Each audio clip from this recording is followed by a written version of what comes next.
Hello everyone, my name is Samuel Rumberger. I'm with Group I, and this is our rebuttal to the arguments that were made by the pro argument. So one of the first points that caught our attention is how the sharing economy benefits the majority. Now there's no denying the fact that the sharing economy does have its benefits, that people who know what they're getting themselves into and research ahead of time, that sign up to become Uber drivers and post their property on Airbnb, they will see some sort of return for the effort they put in.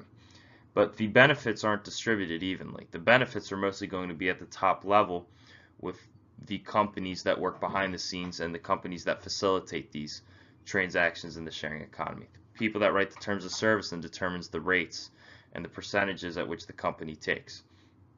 Um, Also, competitors that are not following the sharing economy business model and are properly following regulation, they're not going to be benefiting because they have to put in more resources to make sure that they're following the regulation to code, making sure that they have the proper licenses, the proper materials, and the spaces that they use, and making sure that if they do have employees, they're being properly compensated.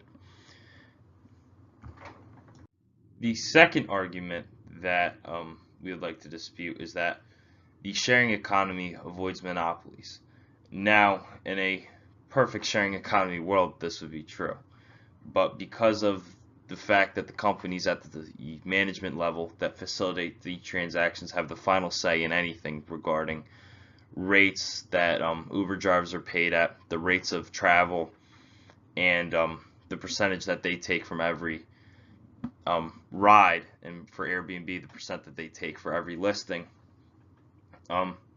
It shows that technically, if everyone were to sign up for Airbnb instead of being just normal renters, that Airbnb would have a monopoly because they have the ability to set anything that they choose. The people that post listings or sign up to be Uber drivers or sign up on open or freelancer websites, they're at the mercy of the company policies of the people that facilitate the transactions. So to say that the sharing economy avoids monopolies at the surface level is true, but once you look at the second level and some of the nitty-gritty of the industry, this is not true.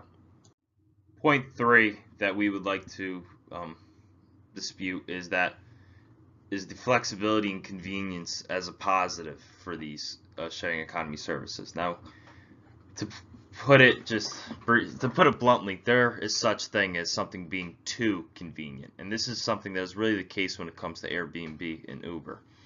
Now, Airbnb, you're not going to find experienced landlords posting their property on Airbnb because they know the risk that comes with being on Airbnb, and they know that there are a lot of people who don't treat the property fairly when they're on Airbnb, and they know the risk that they're going to be taking with an Airbnb property is just not worth it. So you got a lot of inexperienced people who are just trying to rent out their house and saying, oh, it's going to be quick cash, and that nonsense. They're going to be this in for a rude awakening that it's not the case. It's the same thing with Uber drivers. They're going to sign up very quickly and say, oh, I can make a little extra money on the side. Next thing you know, Uber's taking up all your free time to make the money back from gas that you're putting into each ride. Because of how easy it is to sign up and become a member of one of these sharing economy websites, there's not enough time to assess the risk involved with what you're doing. There's not enough time to realize, well, hey, maybe this just isn't all that it's cracked up to be, because it's just so quick and so convenient, and it's built around your schedule that it's just you think you're going through the whole process with rose-tinted glasses on. With our final thoughts on the sharing economy, the first thing that's very evident is that there needs to be regulation for the sharing economy.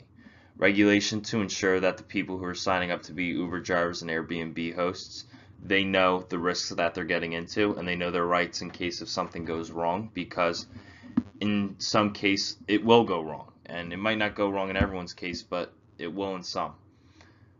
And then also there needs to be regulation to ensure that hotels and taxi services that are not a part of the sharing economy, that they have they're competing on an even playing field with the sharing economy services.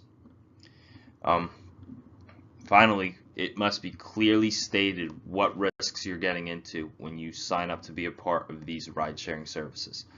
That is the key thing.